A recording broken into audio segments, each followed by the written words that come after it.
주시는 말씀은 창세기 27장 15절에서 29절까지입니다. 우리 한 절씩 교독하겠습니다. 창세기 27장 15절에서 29절까지입니다.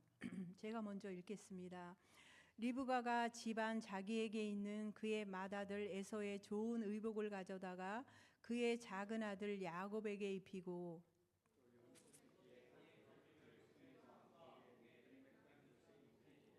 자기가 만든 별미와 떡을 자기 아들 야곱의 손에 주니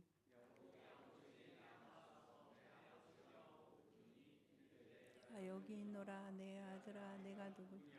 야곱이 아버지에게 대답하되 나는 아버지의 맏아들 에서로소이다. 아버지께서 내게 명하신 대로 내가 하였사오니 오나건대 일어나 앉아서 내가 사냥한 고기를 잡수시고 아버지 마음껏 내게 축복하소서.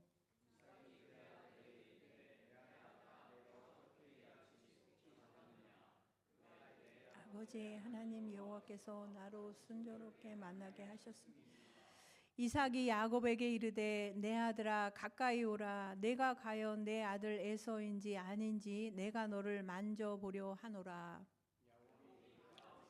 이삭에게 가까이 가니 이삭이 만지며 이르되 음성은 야곱의 음성이나 손은 에서의 손이로다. 그의 손이 형 에서의 손과 같이 털이 있으므로 분별하지 못하고 축복하였더라.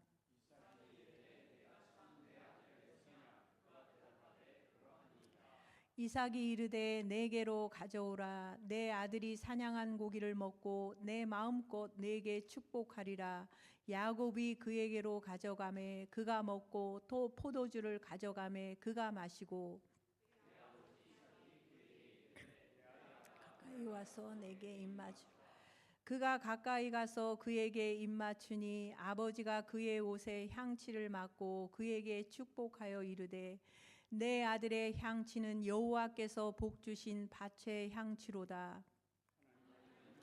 그가 같은 기름짐이며 풍성한 곡식과 포도주를 다 함께 읽겠습니다. 만민이 너를 섬기고 열국이 내게 굴복하리니 내가 형제들의 주가 되고 내 아버지의 아들들이 내게 굴복하여 너를 저주하는 자는 저주를 받고 너를 축복하는 자는 복을 받기를 원하노라. 아멘. 예, 목사님 나오셔서 말씀 전해 주시겠습니다. 같이 먼저 기도하십시다. 하나님, 오늘도 주님의 이름으로 함께 모여 경배와 찬양과 기도로 나아가게 하신 것 감사합니다. 주께서 약속하셨으니 친히 임재하신 것을 믿습니다. 주께서 말씀하셨으니 우리의 찬양을 받으신 것을 믿습니다. 오늘 이 자리에 꼭 함께 하셔야 할 우리 사모님 회복 중에 계시고 그래서 우리 성도들이 간절히 기도한 것 주께서 들어주신 것을 믿습니다. 신속한 회복이 있도록 도와주시고 완전한 회복이 있도록 허락하실 것을 믿습니다. 주님은 전능하시다 말씀하셨고 주님은 치료자라고 친히 소개하셨사오니 그 전능하신 손으로 사모님을 어루만져 주시고 완전히 회복되어 속히 우리 앞에 서실 수 있도록 함께해 주시옵소서. 하늘문을 여시옵소서. 말씀해 주시옵소서. 우리의 귀를 열어주십시오. 그 음성을 듣는 이 시간 되도록 도와주십시오. 예수님 귀하신 이름으로 간절히 기도합니다. 아멘. 우리가 하나님의 약속을 믿는다고 말하면서도 우린 종종 그 약속을 이루기 위해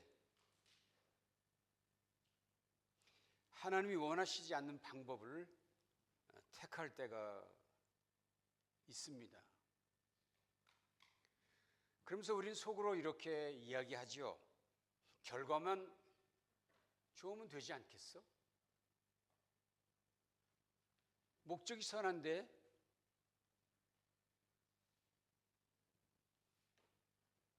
무슨 일이든지 상관없겠지. 하나님의 뜻을 이루는 일이니 괜찮지 않을까? 이런 말을 하거나 이런 생각을 할 때가 많습니다. 그러나 그렇게 말하면서도, 그렇게 생각하면서도 사실 찜찜합니다. 과연 이것이 옳은 일일까? 오늘 본문을 보면 이런 질문들에 대해서, 이런 궁금한 일들에 대해서 매우 정직하게 그리고 매우 엄중하게 답하고 계신 것을 볼 수 있습니다. 오늘 본문 등장하는 사람은 네 사람이지요. 아버지 이삭, 그의 아내 리브가, 그리고 그 사이에서 태어난 쌍둥이 아들 에서와 야곱입니다. 이 네 사람은 모두가 각자의 방식으로, 각자의 생각대로 하나님의 뜻을 오해하거나 하나님의 뜻을 거스르고 있었습니다. 한 사람 한 사람 따로따로 살펴보도록 하십시다. 먼저 이삭입니다. 참 이 사람 대단한 사람이지요. 아버지 아브라함이 오늘 하나님이 너를 제물로 바치랜다. 그래서 그 아버지의 명령을 따라 산으로 갔던 그 사람. 아버지도 대단한 사람이었지만 아버지를 따라갔던, 제물이 되겠다고 따라갔던 이 이삭. 그래서 우리는 그를 믿음의 조상 중에 한 사람이라고 말하지요. 그런 믿음의 조상인데도 불구하고 그의 영적 분별력은 너무나 처참한 모습이었습니다. 특별히 24장 1절을 보면 이렇게 시작했어요. 이삭이 나이 많아 눈이 어두워 잘 보지 못하더니. 어떻게 보면 나이가 많아졌으니 시력이 약해진 것은 당연할 것입니다. 그런데 이 당연한 이야기를 왜 성경은 기록하고 있을까요? 나이 많아 눈이 잘 보이지 않는 건 자연스러운 일인데 왜 성경은 그걸 밝히고 있을까요?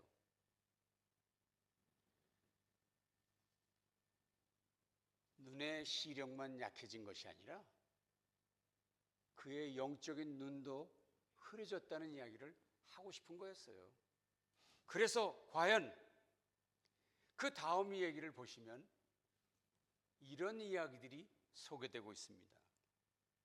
맏아들 에서를 불러 내 아들아 하매 그가 이르되 내가 여기 있나이다 하니 이삭이 이르되 내가 이제 늙어 어느 날 죽을지 알지 못하니 그런즉 내 기구 곧 화살통과 활을 가지고 들에 가서 나를 위하여 사냥하여 내가 즐기는 별미를 만들어 내게로 가져와 먹게 하여 내가 죽기 전에 내 마음껏 내게 축복하게 하라. 이 부분이 좀 이상하게 들리지 않으세요? 자신이 죽기 전에 장자인 에서에게 내가 너무 좋아하는 음식 그거 알지? 그거 준비해 와. 그럼 내가 마음껏 축복할게. 죽기 전에 마음껏 축복할게. 유독 이 이삭은 고기를 좋아했던 것 같아요. 안 좋아하시는구나. 에서는 그걸 너무 좋아했던 것 같아요. 그래서 그 아들에게 그거 좀 가져오라. 그런데 실제로 창세기 25장에 보시면 이런 얘기가 있어요. 이삭은 에서가 사냥한 고기를 어떻게 했다고요? 좋아했다. 그 고기 좋아했다는 거예요. 그래서 에서를 사랑했다. 이 이삭이 아들 에서를 사랑한 이유는 한 가지예요. 뭐 때문에? 별미 때문에. 맛있는 고기 때문에. 제가 아까 그의 눈이 나이 많아 흐려졌다 얘기했는데 사실은 이 부분이 문제거든요. 자녀를 축복하는데, 자녀를 사랑하는데 그 자녀 사랑하는 기준이 무엇 때문이라고요? 별미, 입맛. 왜 이것이 문제인가 하면, 왜 이것이 결정적 실수인가 하면, 아비인 이삭은 하나님의 축복이 누구에게 가는지를 알고 있었어요. 하나님의 축복이 누구에게 가야 한다는 것을 알고 있었어요. 누구에게? 야곱, 둘째인 야곱에게 축복이 간다. 하나님의 축복은 그리로 간다 하는 얘기를 이 아이들이 태중에 있을 때 말해 주었거든요, 하나님이. 이걸 아버지 이삭이 이미 알고 있었어요. 그런데 하나님의 말씀에 따른 복을 주겠다고 하는 것이 아니라, 하나님의 말씀에 따라 축복하겠다는 것이 아니라 무엇에 따라? 입맛에 따라, 별미 따라. 좋은 음식 가져오니, 나에게 잘해주니 내가 너 마음껏 축복해 주겠다. 여러분, 약속의 말씀을 따라 살아야지, 입맛 따라 사는 것은, 내 하고 싶은 대로 따라 사는 것은 하나님의 사람의 모습이 아니에요. 우리와 세상 사람들이 구별되는 것은, 우리는 하나님의 약속의 말씀, 하나님의 말씀대로 살아갑니다. 아무리 내가 좋은 것이 있어도, 아무리 내가 즐기는 것이 있어도 그것대로 하는 것이 아니라, 그것대로 사는 것이 아니라 나는 말씀대로 살겠습니다. 그런 사람이 하나님의 사람인 줄로 믿습니다. 그렇지 않아요? 근데 아버지 이삭은 그렇게 살지 않았어요. 그의 아내 리브가는 어떤 사람이었습니까? 역시 리브가도 그의 복중에 아이들이 서로 싸우고 있을 때 너무 힘들어서 하나님께 기도했어요. 이 아이들이 왜 이렇게 싸워요? 어떻게 하면 좋아요? 그랬더니 하나님이 그에게 말했어요. 뭐라고? 큰 자가 작은 자를 섬기게 될 거야. 누구보다도 먼저 이 어머니 리브가는 이 뱃속에 있는 이 아이들의 어떤 문제가 벌어진지 다 알고 있었고, 그 약속 말씀을 분명히 알았습니다. 누가 분명히 하나님의 축복을 이어받을 것인지 알았습니다. 그렇다면 정말 모성애를 가진 엄마라면 이렇게 하지 않을까요? 큰아들을 볼 때마다 아유, 어떡하지? 큰아들인데 네가 장자의 복을 받아야 되는데 네가 받지 못하다니. 여러분, 우리 가정에는 안 그래요? 우리 아이들 중에 조금 힘든 아이, 좀 약한 아이 있으면 그 아이에게 더 사랑이 가지 않아요? 더 돌보려고 하지 않으세요? 반응이 없으시네 오늘은. 여러분들은 안 그러신가요? 그게 인지상정이고 모성이 아니에요. 그런데 그 에서를 치고니 여기는 것이 아니라 야곱을 더 사랑했어요. 물론 말씀이 있었겠지요. 그런데 나쁜 일은 그 둘째 아이에게 간다는 축복이 있을 것을 믿었지만 그거를 좀 더 빨리 쟁취하기 위해서 그 아들과 짜고 같은 편 먹고 눈먼 남편을 속였어요. 자식과 짜고 남편을 속이는 리브가 아무리 거기 하나님의 약속이 있다 하더라도 그것을 이루어가는 방법이 잘못된 것이죠.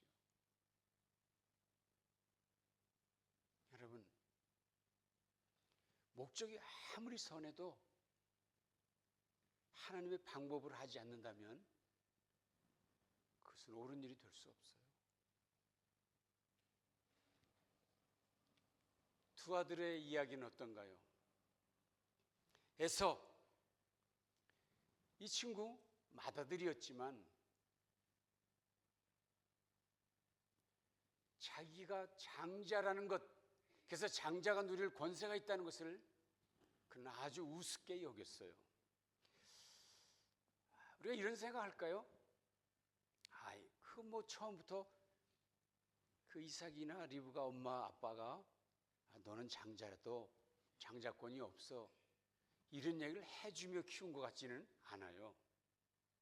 왜 그런가 하면 그가 이런 말을 하거든요. 25장 32절에요. 에서가 이르되 내가 죽게 되었으니 이 장자의 명분이, 자기에게 장자의 명분이 있다는 걸 알고 있어요? 몰고 있어요? 스스로? 알고 있었죠. 그래서 뭐라고 말합니까? 이 장자의 명분이 내게 무엇이 유익하겠냐?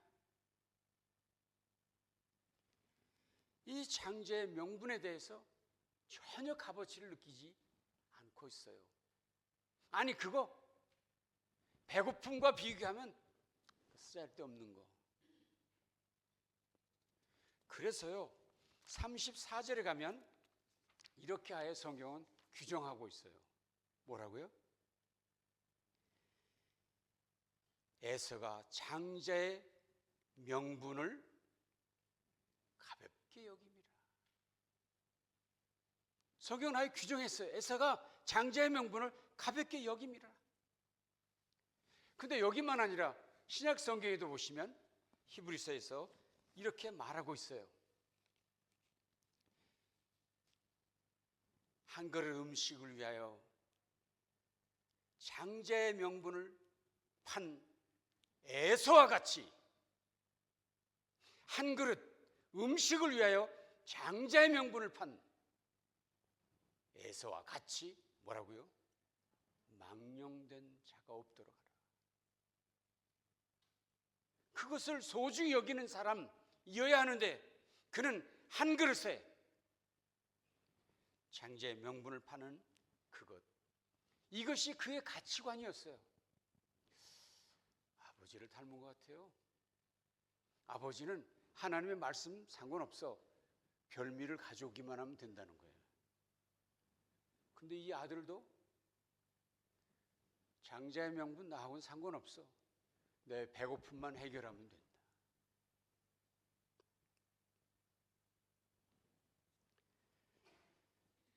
동생인 야곱은 어떻습니까? 야곱도 다를 것이 없는 사람이었죠. 그도 분명 그가 어머니 뱃속에 있었을 때 이야기를 어머니에게 들었을 것입니다. 그런데도 그는 이런 말을 합니다. 형에게 25장 31절이었죠. 야곱이 이르되 형, 그 장자의 명분 내게 팔아요. 팥죽 한 그릇에 파십시오. 장자의 명분은 출생 순서입니다. 그리고 장자의 복은, 장자에게 주실 복은 하나님의 허락하에서만 얻을 수 있는 것입니다. 그런데도 그는 생각하기를 장자의 명분이라도 내가 얼마든지 사고 팔 수 있다. 돈만 있으면, 물질만 있으면 무슨 문제든지 해결할 수 있다. 우리로 말하면 물질 만능주의자, 황금 만능주의자.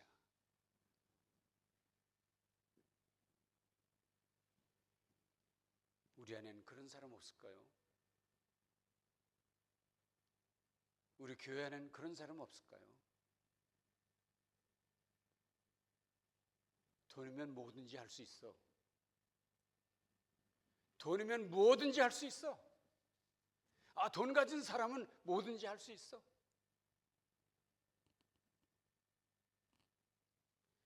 아니요.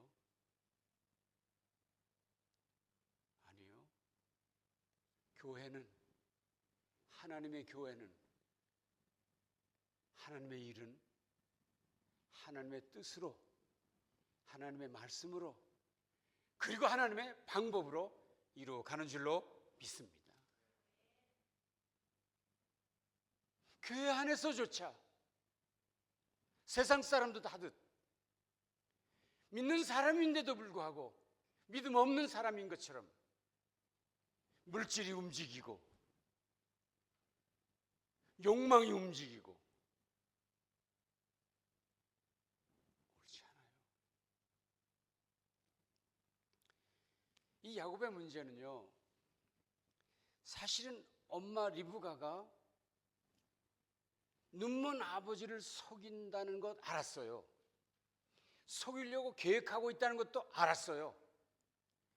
어머니가 야곱에게 야, 우리 아빠 눈 멀었는데 한번 이렇게 해보자 계획을 얘기했을 때 12절에서 이렇게 야곱이 말합니다. 아버지께서 나를 만지실진데 내가 아버지의 눈에 속이는 자로 보일지라. 어머니, 내가 이렇게 하면 아버지 눈에, 즉 보진 못하시지만 그래도 나를 속이는 자로 아실 텐데 그러면 보건고사하고 뭐라고요? 저주를 받을까 두렵습니다. 야곱은 이걸 알았어요. 엄마가 지금 속이고 있다는 거 알고 있었고 이랬다고 했다가는 뭘 받는다? 저주받는다는 것을 자기는 알았어요. 그렇다면 이 야곱은 어떻게 했을까요? 어머니, 이러시면 안 됩니다. 이렇게 하면 안 되지요. 이건 저주의 길이에요 하고 나서서 그 어머니를 막았어요. 하지 않았을까요? 그런데 그는 그렇게 하지 않았어요. 생각해 보니까 이 야곱이라는 사람은 어머니 뱃속부터 뭐든지 먼저 빼앗고 먼저 끌어당기고 먼저 쟁취해야 된다는 걸 아는 사람이었어요. 그렇죠? 그래서 태어날 때도 형의 발꿈치를 붙들고 내가 먼저 나가겠다고 했던 자였지요. 뿐만입니까? 이 야곱의 머릿속에는 아주 이거 가득해요. 외삼촌 집에, 라반의 집에 갔을 때도 어떻게 했습니까? 거기서 재산 끌어모으려고 어쩐 짓 행한지 아시죠? 아마도 다음 주일 그 얘기를 할 것 같은데 다 아시는 얘기잖아요. 나무 막 흔들어가지고 짐승들이 교미할 때 이상한 새끼들 놔두고 온갖 짓을 다 했던 사람입니다. 그뿐만인 줄 아세요? 결국 삼촌의 집에서 야반도주 하지요. 야반도주 하면서 삼촌 집에 중요한 물건 하나를 훔쳐가지고 나옵니다. 그게 뭐였어요? 드라빔이라는 중요한 물건을 훔쳐가지고 나옵니다. 이 드라빔을 성경 해석자들은 집의 재산 소유권이라고 얘기하고 있습니다. 자기 아내와 짜고 그 집의 등기부 본 그걸 훔쳐가지고 도망 나오는 거예요. 삼촌이 그거 없어진 건 나중에 알고는 급히 달려오죠.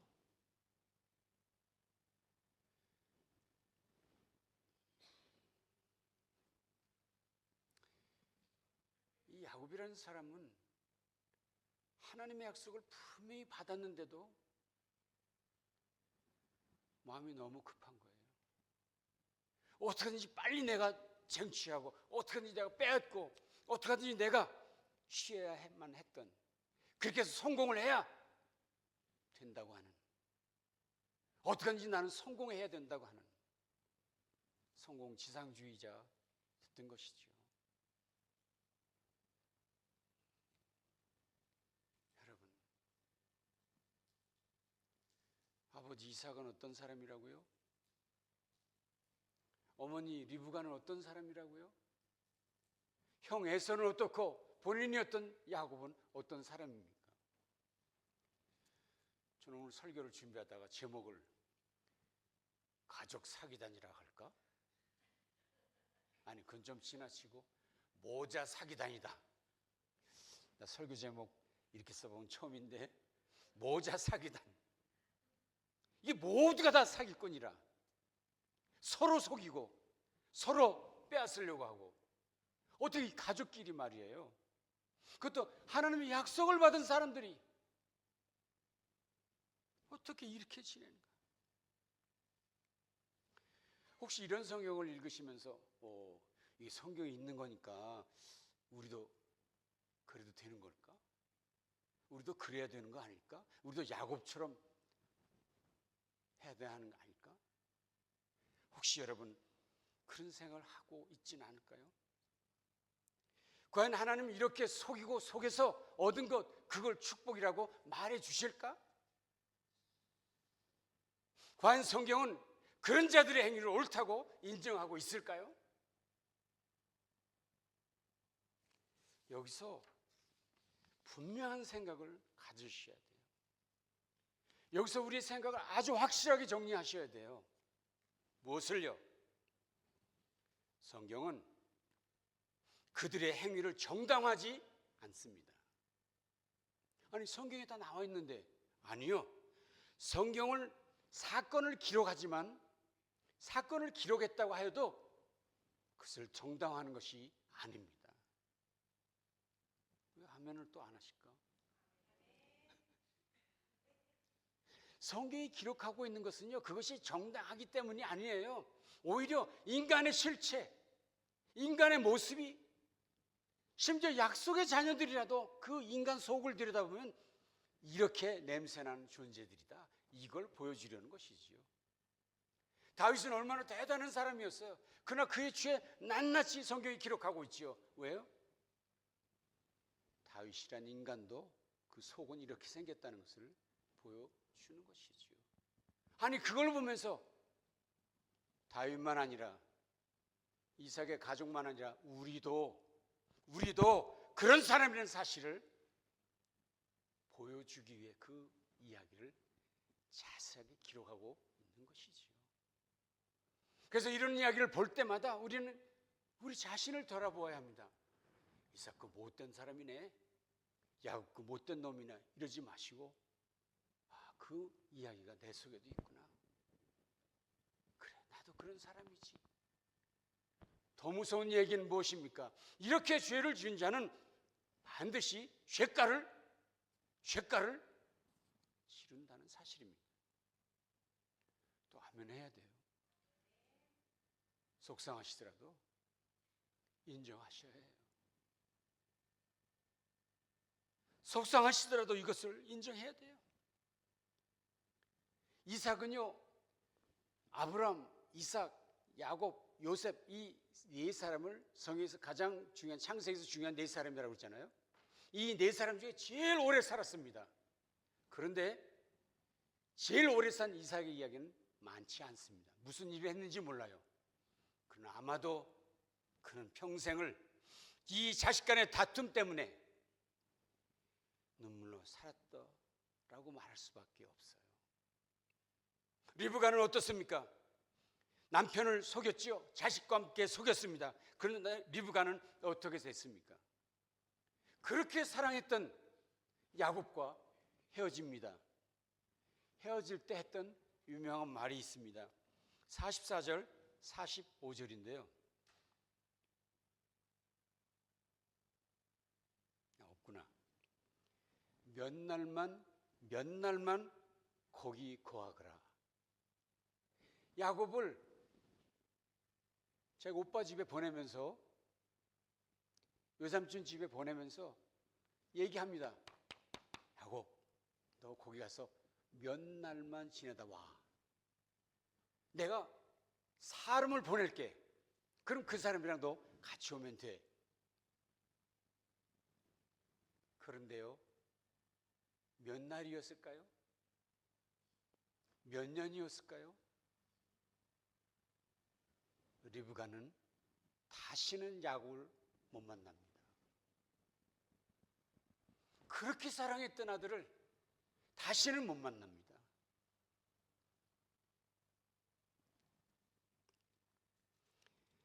그렇게 아버지를 속이고 형을 속여 장자의 복을 쟁취했던 야곱은 어떻게 됐을까요? 평생을 도망자로 삽니다.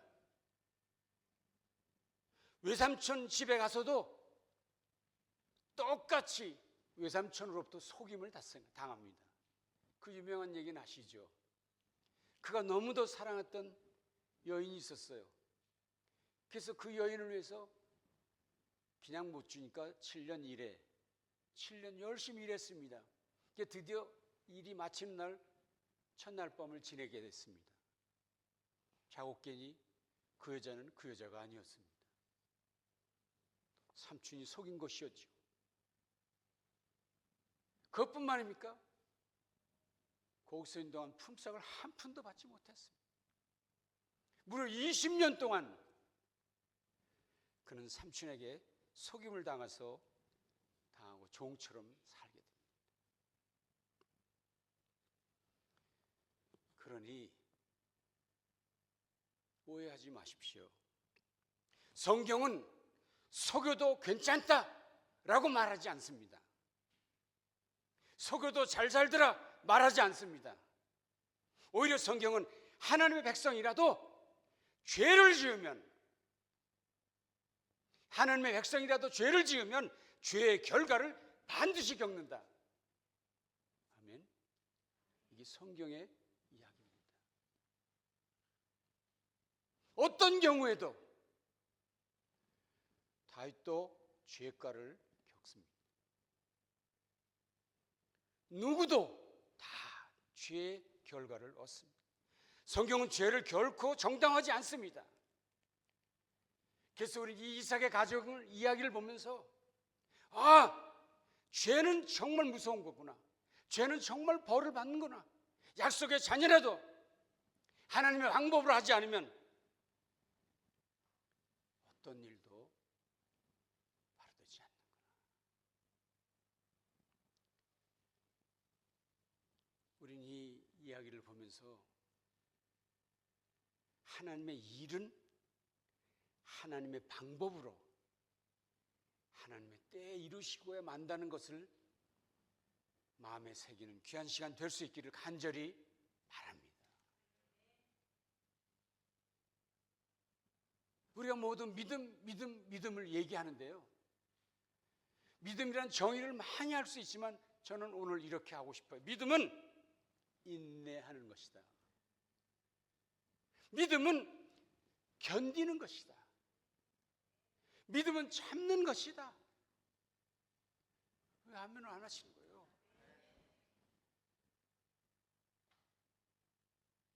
믿음이 있다면, 약속을 받으셨다면, 약속을 믿으신다면, 성경을 믿으신다면, 전능하신 하나님을 믿으신다면 인내해야 합니다. 언제까지? 그분이 그의 때에 그의 일을 이루실 때까지 참아야 합니다. 그리고 견뎌야 합니다. 그것이 믿음의 본질이기 때문입니다. 하나님의 복은 빼앗는 것이 아닙니다. 하나님이 주시는 복은 경쟁의 결과가 아닙니다.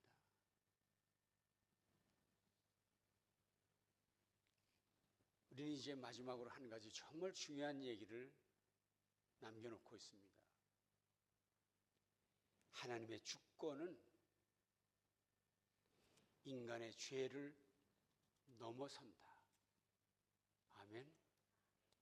오늘 이것이 더 중요한 이야기일 것입니다. 하나님의 주권은, 하나님의 뜻은 우리들의 죄를 넘어 성취하신다는 것입니다. 인간의 불신앙에도 불구하고 하나님의 약속은 성취됨을 믿습니다. 우리는 죄가 많고 허물이 많은 것이 분명하지만 우리의 실수에도 불구하고, 이삭의 실수에도 불구하고, 리브가가, 야곱이, 에서가 실수하더라도 하나님의 계획은 이루어진 줄로 믿습니다. 본문을 보십시오. 이삭의 가정에서 벌어진 장자권 쟁탈전, 도무지 너무나도 창피한 얘기. 가족이 서로 이용하고 속이고 빼앗고 빼앗기는 막장 드라마지요. 그런데 놀랍게도 20장 본문 속에 하나님은 등장하지 않습니다. 사람들은 생각하겠죠. 이 사람들이 이렇게 막 엉망진창 개판하고 있는데도 하나님은 지금 안 계시나? 어디 계신 거야? 하나님 정말 모른 척하고 계신가요? 아니죠. 하나님은 강력하게 일하셨습니다. 하나님은 자신의 뜻을 분명히 선언하셨습니다. 어떻게 해요? 나는 야곱을 택하였고 그를 통해서 그의 일을 이루어 가신다고 분명히 말씀하셨습니다. 다시 말하면 하나님의 주권적 선택이 있다는 것을 선포하셨습니다. 그런데 그렇게 하나님께 택함받은 이삭, 그리고 그의 온 가족, 심지어 야곱까지도 불신앙의 삶을 살았죠. 부끄러웠습니다. 그러나 그럼에도 불구하고 하나님의 은혜는 결코 포기되지 않았습니다. 멈추지 않았습니다. 하나님은 야곱을 버리지 않으셨습니다. 아멘. 그래야 우리에게 희망이 있어요. 그래야 우리에게 위로가 있어요. 그래야 우리가 새 힘을 가질 수 있을 줄로 믿습니다. 왜냐하면 내 공로 때문에 택함받은 것이 아니고, 야곱이 뛰어나서, 이삭이 뛰어나서 택함받은 것이 아니라 먼저 하나님이 야곱을 택하셨고 먼저 그를, 이삭을 택해 주셨기 때문이었어요. 은혜는 공로에 근거하지 않습니다. 아멘. 하나님의 주권은 나의 공로에 근거하지 않습니다. 그래서 하나님께서 그의 주권으로 택한 자들, 비록 그들이 범죄한 인간이 되고 말았지만 하나님 그들을 끝까지 붙드셨습니다. 끝까지 이끌어 주셨습니다. 아멘. 놀랍게도 야곱을 보세요. 약복강에서 드디어 깨어지고 다리를 저는 불구자가 되었지만 그의 이름은 다시는 야곱이 아니라 뭐라고요? 이스라엘이라는 이름으로 바꾸셨습니다. 아멘. 창세기 그 뒤의 이야기를 더 끝까지 잘 살펴보시면요, 이제 이 야곱에게서 드디어 여러분이 잘 아시는 이제 요셉이 태어나죠. 12명 자녀들이 태어났는데 요셉이 애굽의 국무총리가 됐잖아요. 그래가지고 모셔온 아버지를 놓고 자기 두 아들을, 자기가 복을 받을 때 이야기처럼 자기 두 아들에게도 아버지 야곱에게 데려갑니다. 요셉의 생각에는 오른팔에는 큰아들을, 그리고 둘째 아이는 왼손에. 그게 맞다고 생각했죠. 요셉이, 국무총리인 아들이. 그런데 역시 앞을 보지 못하는 야곱. 아버지와 똑같이 앞을 보지 못했는데 그 장면에서 너무 유명한 일을 하지. 어떻게? 손을 바꾸죠. 요셉이 깜짝 놀라 말합니다. 아버지, 아버지. 근데 그때 야곱이 유명한 말을 합니다. 나도 안다. 나도 안다. 그래도 내 육신의 눈은 멀었지만 내 영안은 떠져서 누구에게 오른손이 가야 될지. 이게 아버지 이삭하고 다른 장면이에요. 하나님 야곱을 이렇게 결국 축복하시고 이렇게 변화시키고 이렇게 새 사람으로 만들어 주셨습니다. 아멘. 그렇게 하나님께서는 죄로 더러워진 야곱을 다듬고 다듬어서 드디어 거룩한 백성으로 빚어내 주신 줄로 믿습니다. 자, 그러면 이제 우리는 어떻게 해야 할까요? 우리는 어떻게 살아야 할까요? 오늘 본문 우리에게 두 가지를 요구하지요. 마음에 꼭 기억해 주세요. 첫째, 하나님의 뜻을 인간의 방법으로 이루려 하지 말라.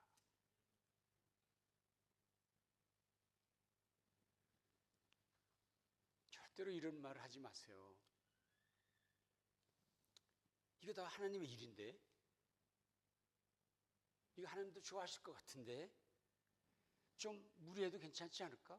좀 우리 생각하는 대로 하면 어떨까?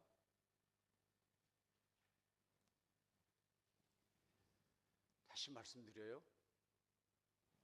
하나님의 일은 하나님의 방법으로. 아멘. 우리 가정 안에서 우리 부부 사이에 우리 자녀들에게 꼭 이것을 말해주세요. 우리 교회 안에서 신앙생활 할 때 이 원칙을 놓치지 마세요. 좀 늦어지더라도, 천천히 가더라도 하나님의 방법으로 해야 하나님이 기뻐하신 줄로 믿습니다. 조작하지 마세요. 속이지 마세요. 머리 굴리지 마세요. 그건 믿음이 아닙니다. 목적이 거룩하면 방법도 거룩해야 해요.